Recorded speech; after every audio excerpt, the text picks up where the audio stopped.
mövsümündə səfər çıxır. Onlar əsasən su arınmada bəzən çox mükəmməl olsa da, təsərrüfata xeyli ziyan vurur.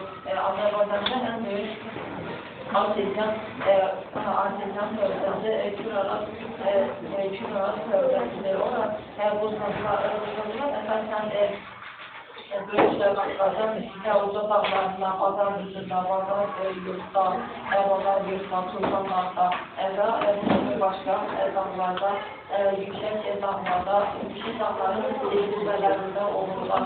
Onlar əvvəl tutduğu sahə 10 tamamdan 6,6% düşmüşdür.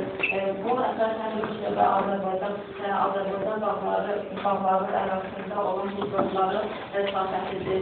Sularından əsasən insanlar gündəlik məişətində və sonraki artıq sudan istifadə olunur. Bizdə təqribən 15 kub kilometr, hər adam başına 1900 kub metr su düşür. Sularında insanlar əsasən çox yaxşı istifadə etdilər Azərbaycanda su qıtlığı yaranmaz.